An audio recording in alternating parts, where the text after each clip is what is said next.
Lo sabemos todos, el 1 de junio de este año viene un momento histórico para el país. Por primera vez en 200 años de la República, el pueblo de México podrá elegir, usted estará de acuerdo o no, a los representantes de la justicia mexicana, a los integrantes de la Suprema Corte de Justicia, que es el órgano más importante de ese poder autónomo, y además a todo el resto de los integrantes, o por lo menos la mitad de ellos en esta primera etapa. Después se actualizará la siguiente mitad, un proceso histórico inédito en el mundo entero y también en la historia de nuestra república, un proceso en el que el pueblo de México por fin tomará las riendas del destino de la justicia en este país, y tenemos que hablar de ello. En ese petardo estamos comprometidos con darle espacio a todos aquellos candidatos que quieran venir a este espacio, y por ello le agradezco muchísimo al señor Gabriel Regis López, del 16º Circuito de Justicia basado en la Ciudad de México, ¿es correcto? Gracias por No, estar aquí.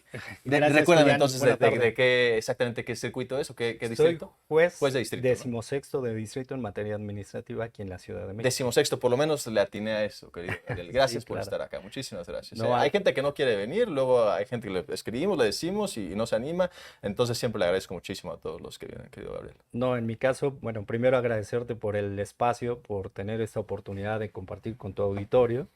Y pues debo de aprovechar cualquier invitación de esta naturaleza para que conozcan mi perfil, conozcan mis propuestas, el por qué es importante participar en este procedimiento electoral. Creo que hay mucha desinformación, desconocimiento y es de suma importancia que toda la sociedad, todo el pueblo salga el 1 de junio a participar en este proceso inédito, como bien lo dices. Pues en esta conversión primero me gusta siempre empezar permitiéndoles un momento para que hagan la presentación, quiénes son, más allá de decir, pues es el juez del 16º, es ese tipo de cosas, son abstracciones. Un Claro. poco permitirte decir quién es Gabriel Regis, qué representas y por qué estás aquí. Pues mira, gracias por permitirme esta presentación. Pues yo soy Gabriel Regis López, tengo 49 años de edad. Muy joven, ¿eh? Bueno, ya no tan joven, hace algunos ayeres. Soy hijo de dos padres que vienen de un pueblo del Estado de México, se llama San Simón el Alto. Ellos se fueron, o sea, mejor dicho, se vinieron aquí a la capital buscando mejores oportunidades de vida, como lo hacen muchas familias. Pero como mi padre era obrero, mi mamá ama de casa, desde los 6 años nos fuimos a Toluca. Allá estudié siempre en escuelas públicas, leyes de reforma, la primaria, secundaria número 9, la prepa número 1 y la licenciatura en la Universidad Autónoma del Estado de México. ¿Cuál fue mi primer contacto con el Poder Judicial Federal? Por ahí del quinto semestre me empezó a surgir la inquietud de no nada más dedicarme a los estudios. Digo, mis papás hicieron mucho sacrificio para darme los estudios, pero veía yo que algunos compañeros estaban haciendo sus prácticas, el servicio en un juzgado.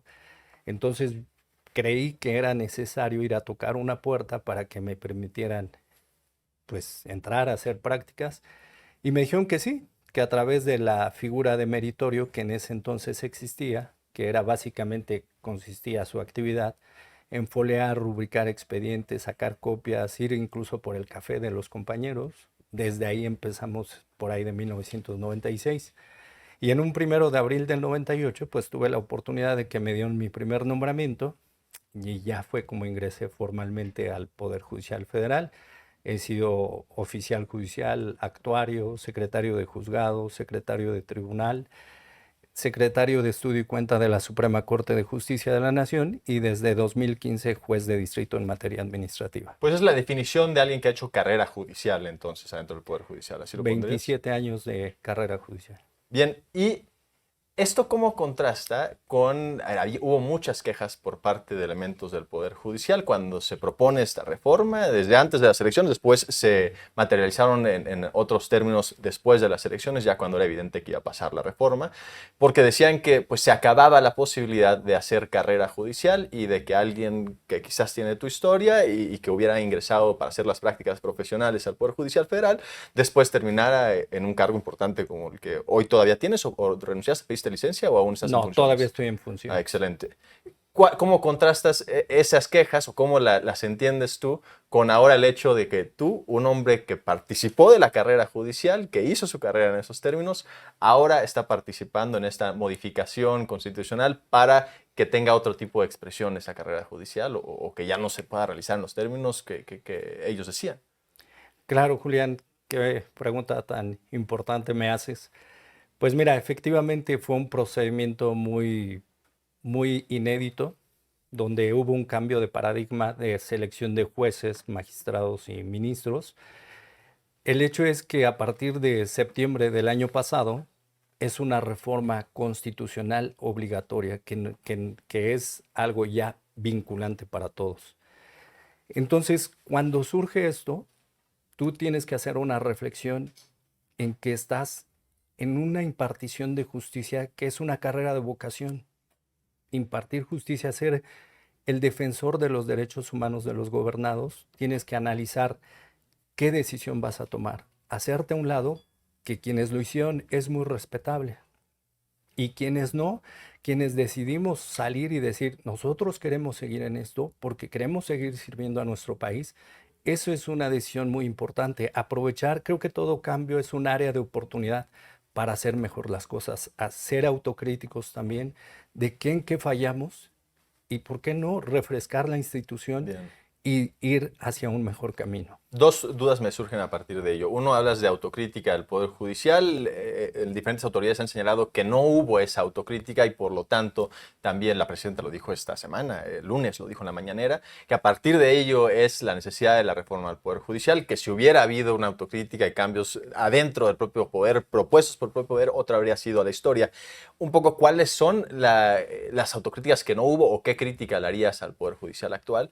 Y luego, dos, yo sí interpreto que hay candidatos que a diferentes cargos que se sumaron al proceso en un acto de alguna manera de resistencia al propio proceso. ¿Te identificarías tú dentro de ello? O sea, ¿eres un candidato de alguna manera opositor a la reforma porque no hay que soltar los espacios? ¿O dirías, no, pues yo sí creo que hay que votar, que la gente debe tener el derecho a votar por jueces, ministros y magistrados?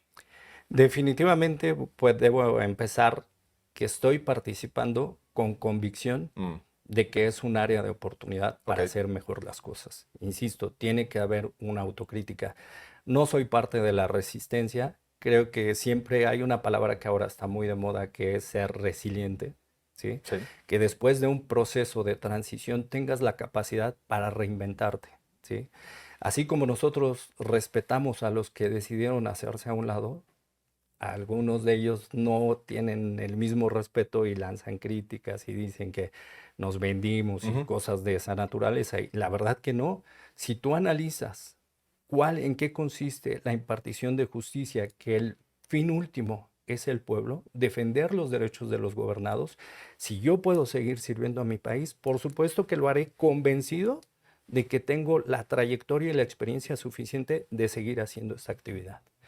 Entonces, por eso estoy convencido y no Muy sé bien. si Y la otra con... pregunta era, la autocrítica del Poder Judicial o la crítica, ¿tú qué crítica le harías o qué fue lo que le faltó criticarse a sí mismo al Poder Judicial? Porque hablaste tú de una autocrítica ausente. Sí, claro. Mira, nosotros, y a lo mejor ya se ha dicho en muchas ocasiones, solo hablábamos a través de nuestras resoluciones y estábamos metidos atrás de un escritorio. Entonces eso generaba que la sociedad normalmente no supiera de nuestro trabajo solo cuando tenía la necesidad de promover un juicio. Y en un juicio el papel del juzgador siempre es un poco sui generis. ¿Por qué? Porque en una contienda entre dos partes siempre va a haber una perdedora. Y la perdedora va a decir, es culpa del juez. Mm, Y el que gana, a lo mejor puede decir, nos tocó un buen juez, pero también puede decir, es labor del abogado. No va a reconocer esa parte del juzgador. Eso es de la parte del desconocimiento, podría decirse. Pero autocrítica de nosotros, cuando tú te dedicas a ver un asunto o los expedientes como si solo fuera un papel, puedes analizarlos de manera fría. Entonces te empiezas a desensibilizar y es ahí donde empieza a existir ese reclamo de la sociedad de no sentir una justicia cercana. Además, te empiezan a exigir una productividad, que saques un número determinado de asuntos. Eso hace que de pronto pues resuelvas, no es mi caso, nunca lo hice, pero que resuelvas como si fuera un número más. Y no puede ser así, porque eso es una denegación de justicia. Y esta es un área de oportunidad para hacer mejor las cosas. Por eso pienso que siempre hay que ser autocríticos y aprovechar este cambio para hacer mejor las cosas. Sí, me gustaría darte un espacio luego también para que hagas tus propuestas, pero yo sí creo que es difícil también hacer propuestas en esta elección, porque tampoco, o sea, las facultades de un ministro de la Corte son bastante limitadas. Realmente, en términos constitucionales, se limita a pues decidir asuntos, querellas jurídicas que llegan a la propia Suprema Corte de Justicia. Luego hay candidatos que hacen propuestas que ni siquiera entran adentro de las facultades, intentan un poco justificarlas, y creo que más bien la gente terminará votando, más allá de por la propuesta específica, por el perfil. Entonces, me gustaría también entender un poco dónde estás parado ideológicamente. ¿Dirías que eres un hombre de izquierda, de derecha, más globalista? ¿No piensas en estos términos? ¿Cómo definirías la estructura ideológica, tu formación ideológica, Gabriel? Mira, yo no me decantaría por ningún lado Mm, más que por la Constitución. ok, Soy un hombre completamente institucional. Mi trabajo siempre se ha caracterizado por ser apegado a derecho.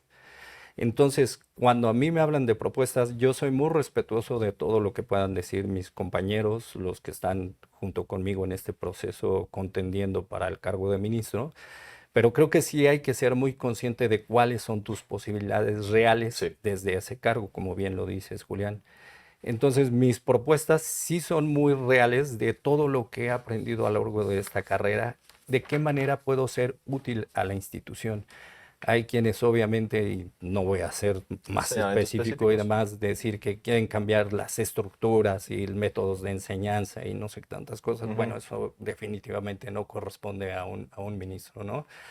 Pero bueno, yo trabajaré fuerte para seguir ahorita convenciendo a la gente de decir que soy la mejor opción para llegar a darle esa estabilidad y esa solidez neutra a la Suprema Corte de Justicia de la Nación. Bien, me parece bien hacer decir, yo soy constitucionalista, más allá de cuál sea mi opinión personal ideológica, pues, mi trabajo es constitucional, me parece válido. Ahora, ya si dejamos de hablar en términos ideológicos y más de asuntos de coyuntura política para que la gente pueda comprender en dónde está parado o qué representa Gabriel Regis, ahí me marcó el otro día una encuestadora de estas telefónicas, son robots que te marcan y una de las preguntas era: si usted está de acuerdo con la gestión que ha llevado la administración de la presidenta Claudia Sheinbaum, marque 1. Si no está de acuerdo, marque 2. ¿Qué hubiera respondido Gabriel Regis? Pues definitivamente, como solo te está dando esas opciones, yo estaría de acuerdo.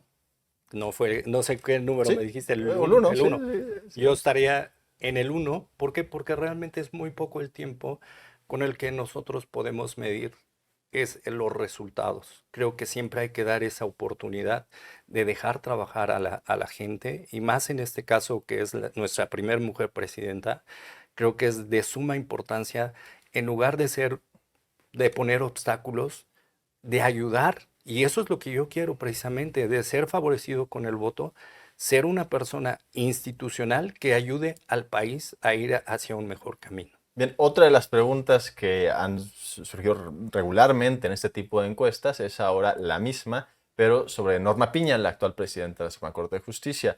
¿Te ha parecido buena la administración como presidenta? ¿Mala? ¿Estás de acuerdo o en desacuerdo?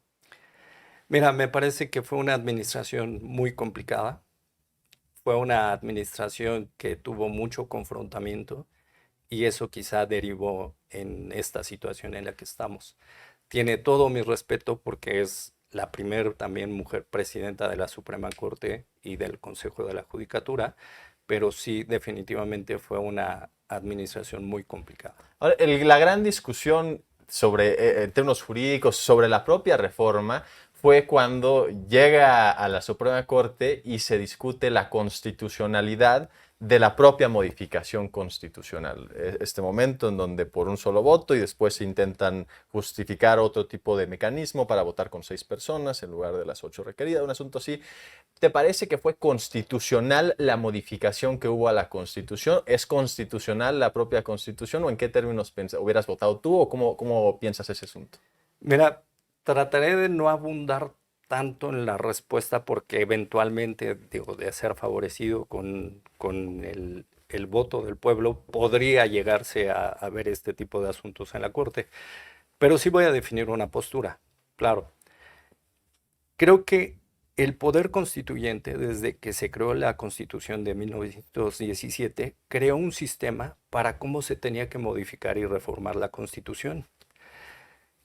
Lo estableció claramente. Mayoría calificada en Cámara de Diputados, mayoría calificada en Cámara de Senadores y además aprobado por la mayoría de las legislaturas del Estado. Entonces, es un ente diferente que es el poder reformador de la Constitución, no nada más es el poder legislativo tradicional u ordinario. El pueblo es a final de cuentas en quien reside la soberanía y es el que manda. Si mandaron que fuera de esta forma, yo cuando tomé protesta de guardar y defender la Constitución, es lo que estoy haciendo. Así quieren que sea la Constitución, pues yo ya no voy a decir, yo ya nada más estaba con esa Constitución, ya no con esta. Yo voy a guardar y defender la Constitución que esté vigente cuando el pueblo así lo determine. Me parece interesante eso porque parte del argumento, que yo escucho más bien en medios de comunicación, no un argumento jurídico, es que es una falsedad que el pueblo haya votado por la reforma, sino que el pueblo votó por un partido que ni siquiera consiguió la mayoría calificada en el Senado específicamente y que después la construyó. Hay quien dice compraron allá 2 senadores del PRD y luego hay unas carpetas de Yunes y que por eso, entonces que realmente es una falsedad narrativa que el pueblo haya votado por esto y que no haya evidencia de que el pueblo de México esté con la reforma o que quiera esta posibilidad de votar por sus juzgadores. Me parece interesante todo el argumento de que la soberanía reside en el pueblo, algo en lo que yo estoy de acuerdo, pero entonces tú sí interpretas en las calles que has caminado que la gente quiere esta posibilidad, está de acuerdo con ella y la ve bien. Mira, lo que yo me he encontrado en las calles es mucho desconocimiento. Hay quienes ni siquiera saben que va a haber un procedimiento electoral el 1 de junio y la importancia de salir a votar, precisamente. Eso es lo que yo me he encontrado.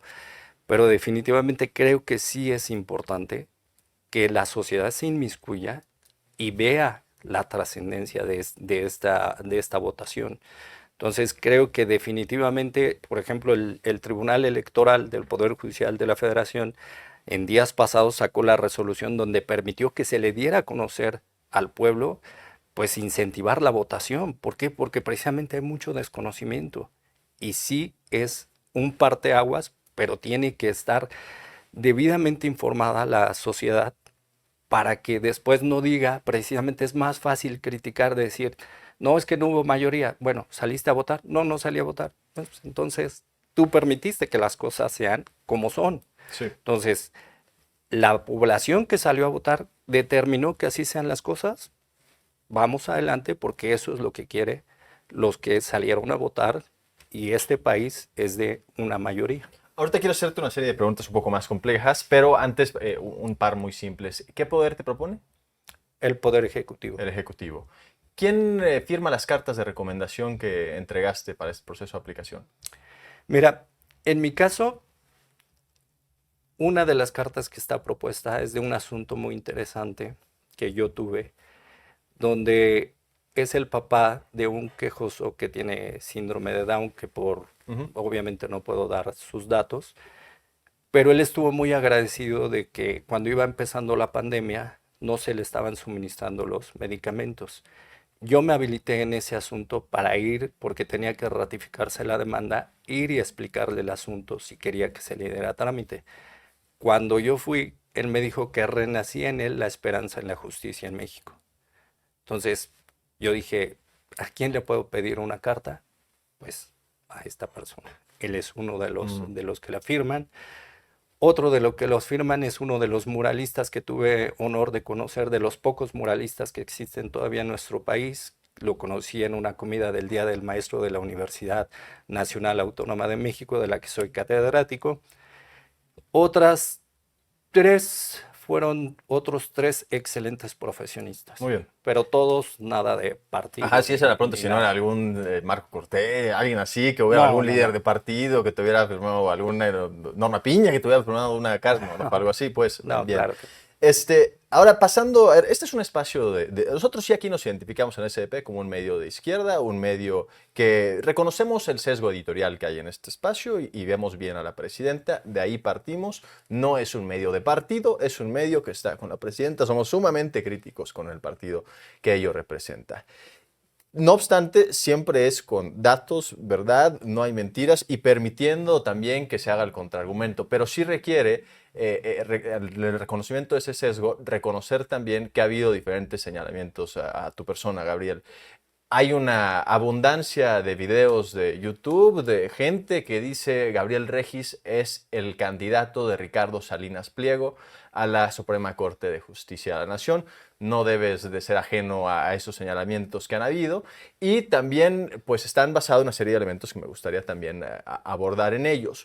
En particular, un comunicado que salió por parte de la Unidad de Inteligencia Financiera hace unos días, entiendo yo, lo tenemos por acá, si lo podemos poner, donde dice, por ejemplo, te mencionan directamente, el juez Regis determinó en la parte de abajo que la información que por ley deben de entregar los sujetos obligados a la UIF no podría ser utilizada nunca en ningún caso ni bajo ningún motivo ni aún para la presentación de denuncias posibles en comisión de delitos. Dice el juez federal 16º administrativo en la Ciudad de México, Gabriel Regis López, otorgó amparo a Ricardo Benjamín Salinas Pliego el 4 de julio de 2022 con el propósito, ya detalla un poco el amparo y después procede a hacer muy duro este comunicado de autoridades federales, en otro momento, si lo podemos por favor, donde dice, sería un funesto precedente y un acto claro de favoritismo que la Suprema Corte de Justicia de la Nación convalidara este amparo concedido por el juez 16º distrito, Gabriel Regis, tú, quien evidentemente pretende, y aquí es muy duro, golpear una vez más la capacidad de nuestro país para prevenir,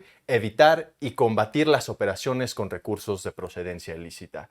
Es sumamente duro el comunicado en contra de tu fallo, Gabriel. Pues permitirte hacer la respuesta también al señalamiento, Gabriel Regis es el juez o el candidato de Ricardo Salinas Pliego porque le amparó en las posibilidades de investigación que tienen las autoridades federales para continuar con el proceso pues de la investigación que corresponde por un adeudo que entiendo, siempre le cambian, creo que son como 30,000 millones de pesos en impuestos. Mira, qué bueno que me haces esta pregunta y la voy a dividir en varias Sí, partes.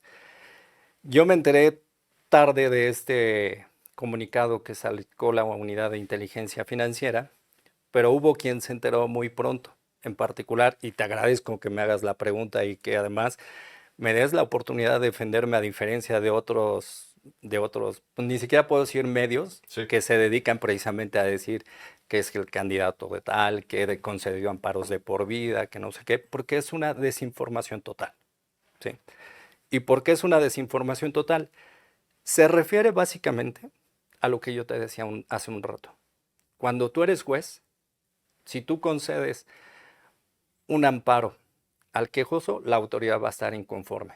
Si le niegas, el que va a estar inconforme es la parte quejosa.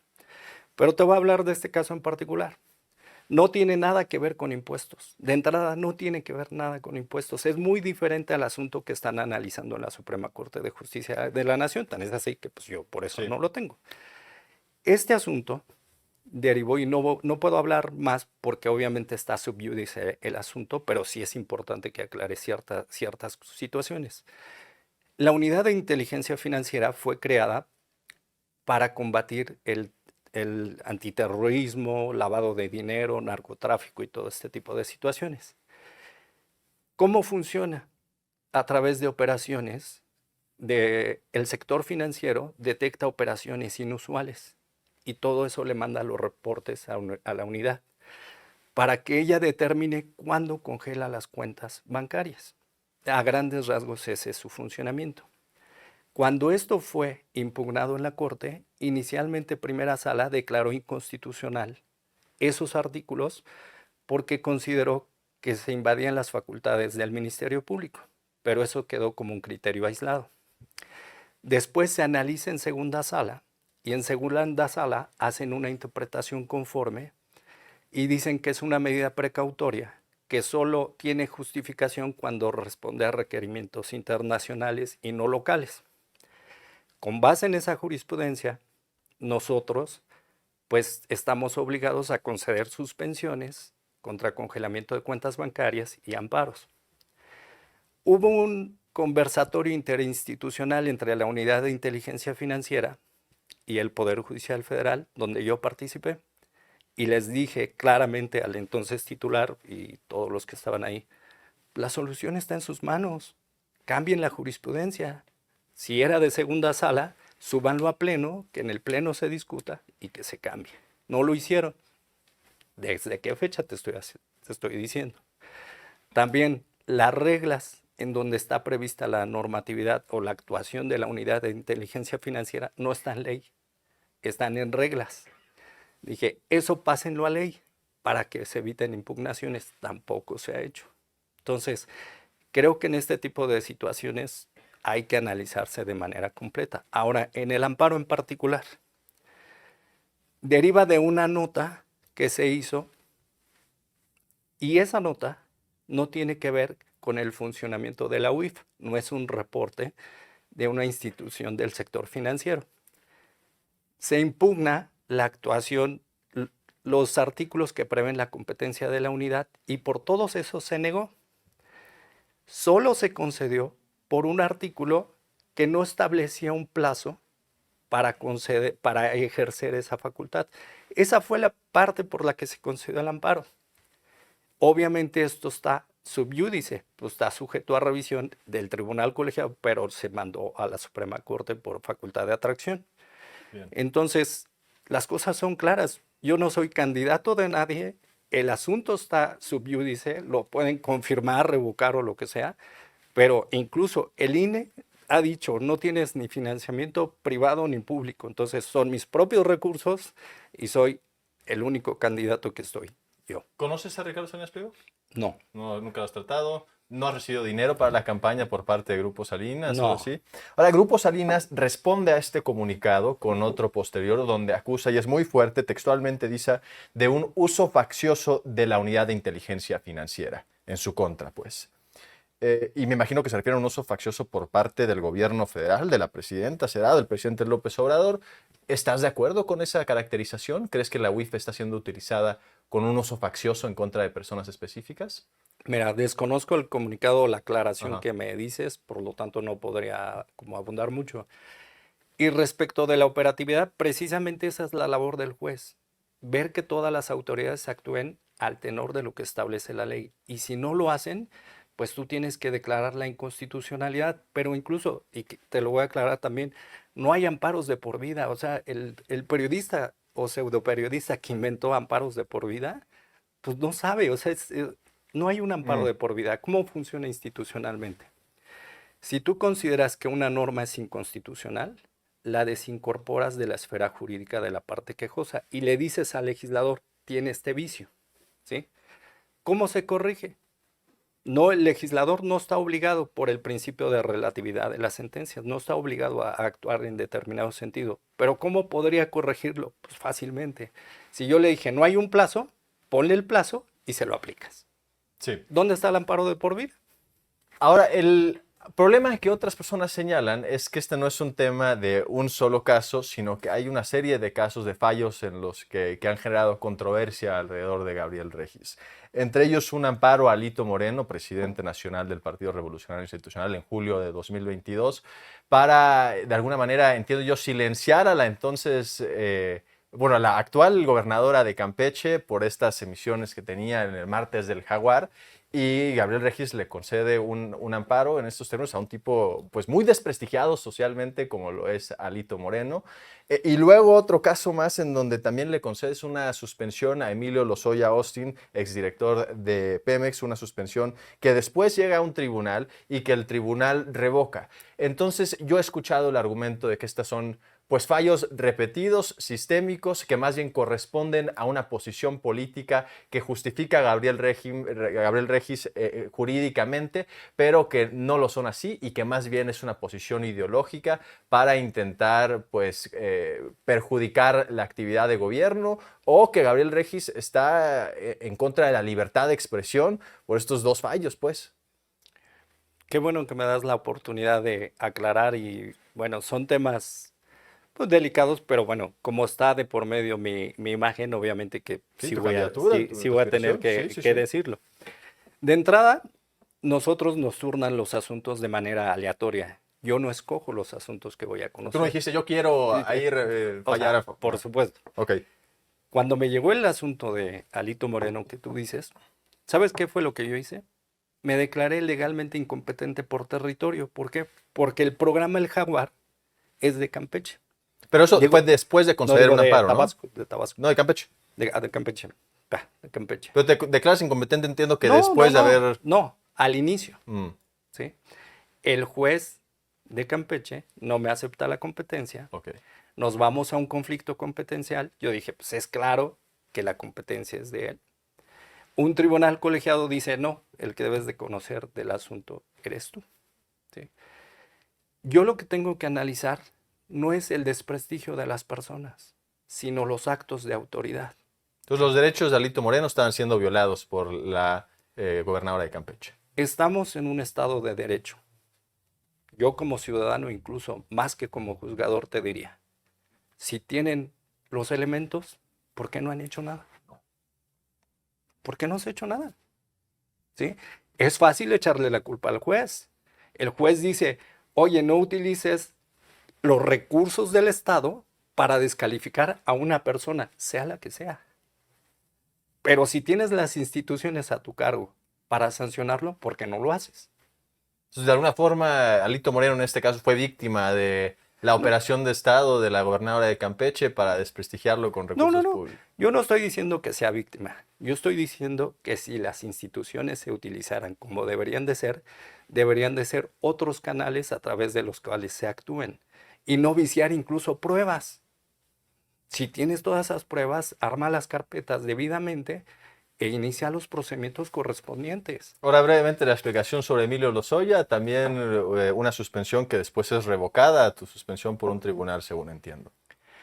Bueno, si mal no recuerdo de este asunto, también tiene que ver con cuentas bancarias. Si es de cuentas bancarias, pues es la jurisprudencia que yo te mencionaba. Pero justamente solo se hace mención de estos asuntos, no se hace mención de los asuntos que yo he sacado a favor. Mm.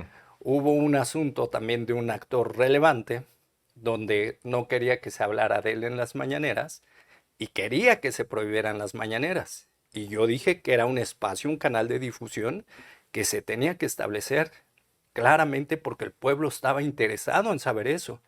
Y yo fui el que se permitió que se llevaran a cabo las mañaneras, pero de eso curiosamente nadie dice Y nada. luego suspensiones a la ley minera que también otorga Gabriel Regis.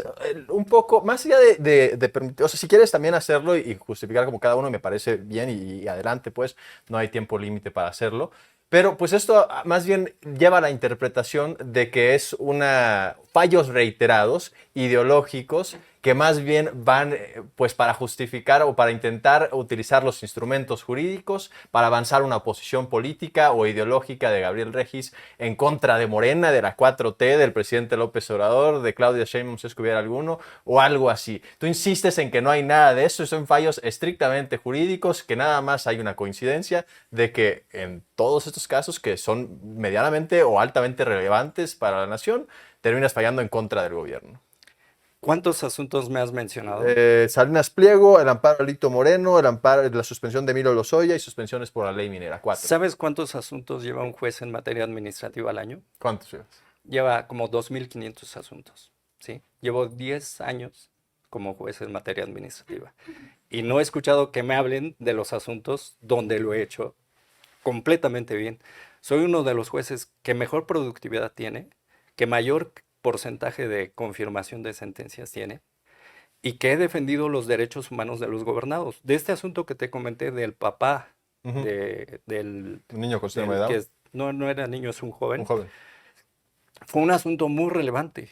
Fue un asunto que voy a llevar aquí y que no lo he sacado a redes. ¿Por qué? Porque mi intención no es buscar reflectores, ¿sí?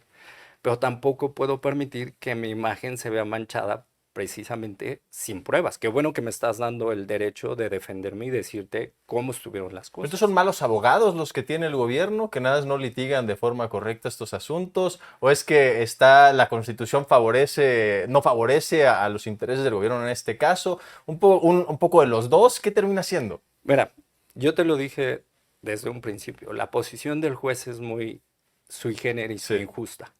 ¿Por qué? Porque en esta ocasión a la UIF no le gustó la sentencia y se le hizo más fácil sacar un comunicado, en lugar de que todo eso lo metiera en un recurso, porque vivimos en un estado de derecho.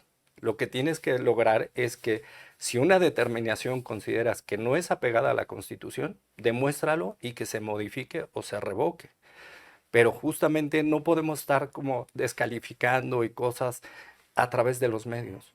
Para eso están las instituciones. Yo tengo la conciencia tranquila de que todas mis resoluciones se han dictado conforme a derecho.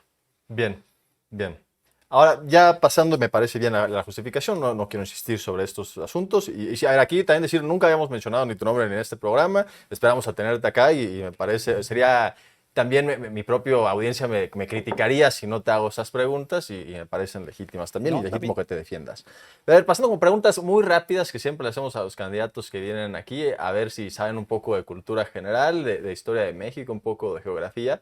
Es porque hay muchos que intentan venir aquí a decir, no, la justicia cercana al pueblo de México, los hechos, y luego no saben cuál es el precio de la tortilla, por ejemplo. ¿Cuál es el precio de la tortilla, querido Gabriel? Bueno, ahí sí te voy a decir que últimamente yo no he Mm. comprado tortilla y tampoco tengo quien lo mande, pero por ejemplo, puedo comprar un paquete de tortilla de nopales, está en 25 pesos, por ejemplo. Y el precio de tortilla está en 23 en el promedio nacional, fue correcto. ¿La gasolina de la verde cuánto cuesta el litro? Estaba como en 23 y cacho. Sí, 23,99, ahorita es el promedio de todo el país con este acuerdo. ¿En qué año inició la independencia de México? Ahora sí ya me estás como confundiendo, pero la independencia en 1810. 1810 es correcto, sí. ¿El río más largo de México? El río más largo de México debe ser el río Bravo o El río Bravo, sí, es correcto, sí, el río Bravo. ¿Con qué países tiene frontera México? pues con los Estados Unidos y con Belice Y y Guatemala. Guatemala. ¿Y quién es el primer ministro de Canadá? ¿Sabrás? No, bueno, pues ya me estás pidiendo demasiado, estamos Está hablando bien. de mí. ¿Cuál es la capital del El primer estado? ministro Primer actual, ministro de bueno, Canadá actual. la verdad, ¿Cuál es la capital de Guanajuato? la capital de Guanajuato, pues es, no, espérate, es León, Guanajuato. No, el Guanajuato, Guanajuato. Bueno, pues, ¿verdad? El nombre de tres ministros de la Suprema Corte de Justicia actual. Actual, pues la ministra Lenia Batres, la ministra Norma Piña, Ajá. la ministra, ah, O eh, ministros. ministro Juan Luis Alcántara. Alejandra Carancat, muy bien. Ujú. Y ahora el nombre de dos niños héroes. Dos niños héroes. Me estás poniendo muy nervioso, pero Juan Escutia, obviamente, Escutia. y Vicente, ay, ¿cómo se llama? No recuerdo ningún Vicente, no estoy seguro. A lo Bueno, mejor la verdad sí. es que se me No está pasa nada. confundiendo. Por ejemplo, una que me gusta hacer, al nombre de algún gobernador, por ejemplo, ¿quién es el gobernador de un estado? Nayarit, por ejemplo, el gobernador de Nayarit. De Nayarit, la verdad es que no No, tengo el dato ese. doctor Navarro. La gobernadora, por ejemplo, de Colima. De Colima, nosotros no somos políticos, no tenemos muchos Es datos de los Indira gobernadores. Vizcaíno, por ejemplo. O el de Yucatán, por ejemplo. De Yucatán, es Mara, Desde bueno, Quintana sí. Roo, Mara Lezama, Yucatán Ujú. es Huacho Díaz Mena, Joaquín Díaz Ah, Mena. Permitirte hacer un último argumento para convencer a la gente, recordarles el número, entiendo que es el 59, cómo pueden votar por ti en la boleta y adelante. Bueno, soy Gabriel Regis López, candidato a ministro de la Suprema Corte de Justicia de la Nación, boleta morada, número 59. Muchísimas gracias, querido Gabriel, por haber estado aquí. No, Muchísimas gracias a ti. gracias. Gracias. Nos estamos viendo. Número 59. Ese es el dato. Si usted le convenció el candidato Gabriel Regis López, candidato a la ministro de la Suprema Corte de Justicia de la Nación, es el número 59. Podrá votar por él en la boleta morada el 1 de junio de este año. Muchísimas gracias al candidato por haber estado aquí. Con esa información le agradecemos muchísimo que haya estado con nosotros. Le mandamos un fuerte abrazo. Le deseamos que tenga usted un extraordinario fin de semana. Y a nombre de todo el equipo que hace posible SDP Mañana, SDP Tarde y SDP Noche, le agradecemos muchísimo que haya estado con nosotros. Y le recordamos que el lunes nuevamente estamos aquí en punto de las 3 de la tarde. Muchas gracias y hasta luego.